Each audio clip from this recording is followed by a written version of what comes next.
প্রিয় বন্ধুরা, নতুন কিছু জানার জন্য আমাদের এই ভিডিওটি পুরোটা দেখুন।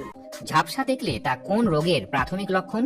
Kidney damage, anaemia, heart attack নাকি হাই প্রেশার? 5, 5, 4, 4, 3, 3, 2, 2, 1, 1. সঠিক উত্তর হলো হাই প্রেশার। পরের প্রশ্ন, ভারতে কফি উৎপাদনে প্রথম স্থান অধিকার করে কোন রাজ্য? কেরল, তামিলনাড়ু, কর্ণাটক নাকি তেলেঙ্গানা? 5, 5, 4, 4, 3, 3, 2, 2, 1, 1. এই প্রশ্নের সঠিক উত্তর হলো কর্ণাটক। পরের প্রশ্ন, কোন গাছের পাতা খেলে সুগার কমাতে পারবেন? চিরতা, নিম, অ্যালোভেরা নাকি পুদিনা? 5, 5, 4, 4, 3, 3, 2, 2, 1, 1. সঠিক উত্তর হবে নিম। পরের প্রশ্ন, রাতকানা রোগ হয় কোন ভিটামিনের অভাবে? Vitamin A, vitamin B, vitamin C নাকি ভিটামিন ডি? 5, 5, 4, 4, 3, 3, 2, 2, 1, 1. এই প্রশ্নের সঠিক উত্তর হবে ভিটামিন এ।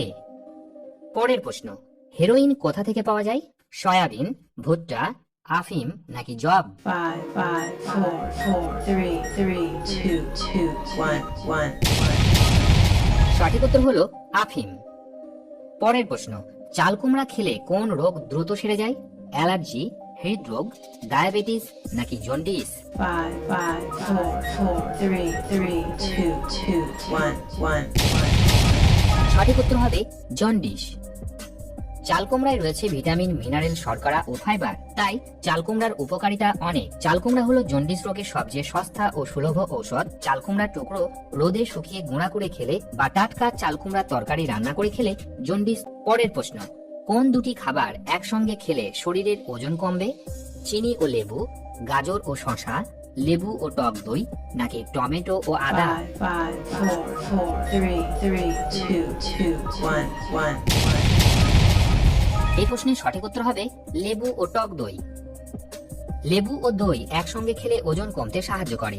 ফ্যাট ফ্রি বা চর্বিহীন দই সহজে ওজন কমায়, আর এর মধ্যে লেবু যোগ হলে এটি শরীরের বিষাক্ত পদার্থ দূর করে। তাই এই দুটো খাবার একত্রে খাওয়া উপকারী। তবে ওজন কমাতে চাইলে এই মিশ্রণ খাবার পাশাপাশি ক্যালোরি গ্রহণ নিয়ন্ত্রণ করুন এবং ভিটামিন ও মিনারেলের ভারসাম্য বজায় রাখুন। বন্ধুরা, আপনারা কতগুলি প্রশ্নের উত্তর দিতে পারলেন সেটি কমেন্ট বক্সে অবশ্যই লিখে জানাবেন, আর ভিডিও ভালো লাগলে একটি লাইক অবশ্যই করে দেবেন। পরের প্রশ্ন, কোন খাবার ফ্রিজে রেখে আবার গরম করে খেলে ডায়রিয়া হয়? মাংস, ভাত, সবজি নাকি ডাল? 5, 5, 4, 4, 3, 3, 2, 2, 1, 1. সঠিক উত্তর হবে ভাত। ভাত রান্নার পর যদি দীর্ঘ সময় ফ্রিজে সেটা রাখা থাকে তাহলে ব্যাসিলাস সিরিয়াস নামক এক প্রকার ব্যাকটেরিয়া তৈরি হতে থাকে। সেই ভাত আবার গরম করা হলে ওই ব্যাকটেরিয়া বিষাক্ত হয়ে যায়, আর তারপর তা খেলে ডায়রিয়া, বমির মতো নানা ধরনের সমস্যা দেখা দিতে পারে। প্রতিদিন নিয়ম করে গান শুনলে কি হয়? 5, 5, 4, 4, 3, 3, 2, 2, 1, 1, 0, 0. গান এটি সম্পূর্ণ মস্তিষ্কের ব্যায়াম প্রদান করে। গবেষণায় দেখা গেছে যে গান শোনা উদ্বেগ, রক্তচাপ এবং ব্যথা কমানোর পাশাপাশি ঘুমের মান, মেজাজ, মানসিক সতর্কতা এবং স্মৃতিশক্তি উন্নত করতে পারে। পরের প্রশ্ন, অকারণে শরীর ঘামলে তা কিসের সংকেত দেয়?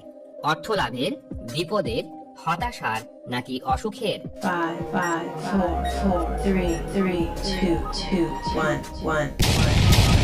এই প্রশ্নের সঠিক উত্তর হবে অসুখে। পরের প্রশ্ন, প্রতি বছর মশার কামড়ে পুরো পৃথিবীতে কতজন মানুষ মারা যায়?